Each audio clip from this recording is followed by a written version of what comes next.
With St. Patrick's Day just around the corner, today I'm going to show you how to make a traditional Irish soda bread. So stay tuned.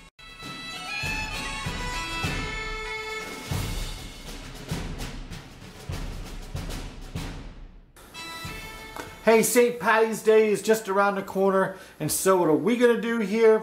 Well, we're going to do kind of like a two-part episode, part one being Irish soda bread and part two being cold cannon. And a couple years ago, I decided to up my game for St. Patty's Day and go with Irish soda bread. One of my favorite Irish pubs is down in Annapolis, Maryland, and it's called the Galway Bay, and they have the best Irish soda bread. And so I said, you know, I can make that. And I started looking into it and said, wow, that's an easy bread to make. So about 3 years ago, I started making my own soda bread for St. Patty's Day, and it comes out awesome. It's so simple to make. No yeast, very little kneading. You basically gather the ingredients, gather them all up, and pop it in the oven. So I'm going to show you how to make a nice traditional Irish soda bread. So let me tell you why I get all excited about St. Patty's Day. Well, number one, I got a lot of Irishmen, Irish people in my family. So I kind of like to go all out for them for their holiday. And number two, it kind of, St. Patty's Day to me pulls me out of my dark ages in the wintertime and pushes me forward into spring, brighter times, get out more, feel better. And so that to me starts my time of the year. My wife will tell you, I'm always saying, this is my time of the year. Like from basically St. Patty's all the way up to the first day of summer. Then I start getting a little grumpy, and you wonder why I get grumpy. I'm not going to go into that. Anyways, what are we going to make? Soda bread. So, let me go over the ingredients that we have. I got 2 cups of all-purpose flour. I have 1 3/4 cup of whole wheat flour.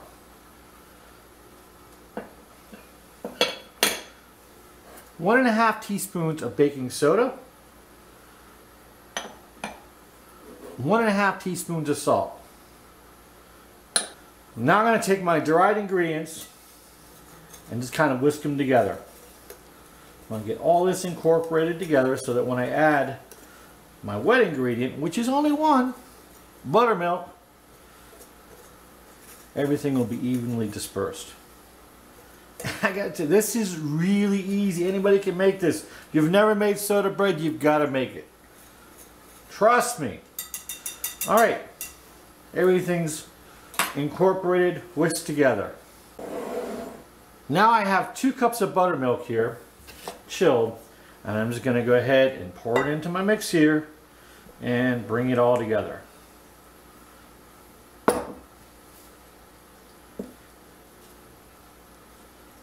And I'm just going to keep bringing this together to a point where it gets just a little bit difficult to work.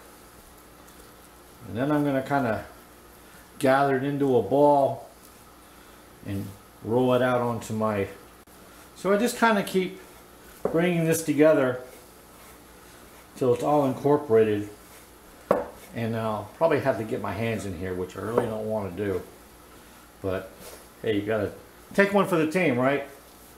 So it's looking pretty good here. Maybe I won't have to get my hands in here. Yeah, maybe I will. I probably am. Alrighty. Now one in with the hands for the rest of this.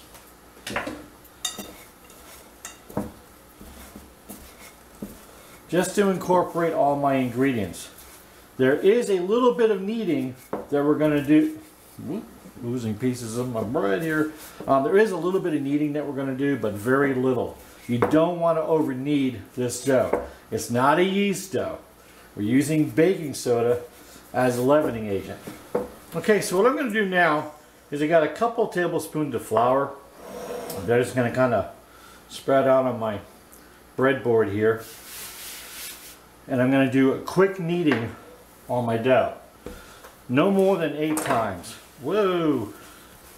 1, 2, 3, 4, 5, 6, 7, 8. That's it. Just kind of get this into a nice circle. Yes, it looks rustic. And it's gonna look rustic. It's gonna be rustic, but it's gonna be good. All right, so I'm gonna get my peel and a piece of parchment paper, and I'll show you how we set this up. I'm gonna take my dough and I put it on my peel here with a piece of parchment paper. I'm gonna go ahead and cut across into my bread. There you have it. I have my oven preheated to 430 degrees. So what I'm going to do is I'm going to put it in my oven at 430 for 20 minutes. I'm going to drop it down to 390 and cook it for an additional 20 minutes. So I'm going to get this in the oven and I'll check back on it in a few minutes. Okay, 40 minutes in the oven, 20 of them at 430, 20 at 390. We've taken this out. I'm just going to kind of give it a tap. Nice and hollow sounding. So I'm thinking this is done and it smells fantastic. Now we've got to let this sit for 30 minutes to cool down before we can slice it. So I'm going to let it sit, and I'm not going to slice into this early like I normally do.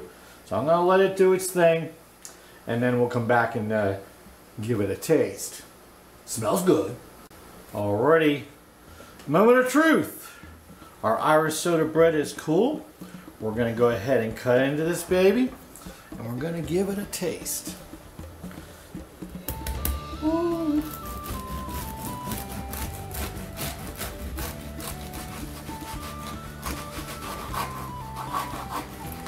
Oh, perfect. Look at that crumb. It doesn't get any better than that, really. For soda bread, that's what we're talking about.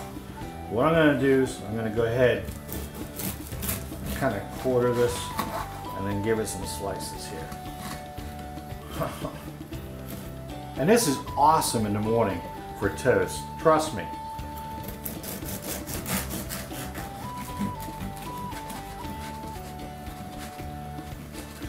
Well, I kind of broke the crust down the bottom, but hey, still good.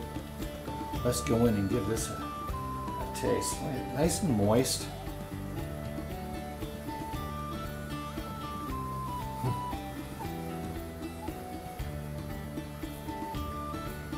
Super easy. No yeast. You saw how easy it is to mix this up. You don't have to let it rise. Once it's mixed, foam it up, put a little cross on the top, pop it in the oven. 40 minutes later, you've got awesome Irish soda bread. You gotta make this for St. Patty's Day. It's that simple. This episode shout out goes to all the Irishmen or Irish lassies that ever served or continue to serve in the U.S. Navy. Thank you for your service. So if you enjoyed this video, please hit the like button, subscribe, most importantly share, and right over here, go ahead and click on my logo if you need to subscribe, or if you wish to subscribe, you'd like to subscribe. And don't forget to hit the notification bell so you get notified when we have new videos. So hey, until next time.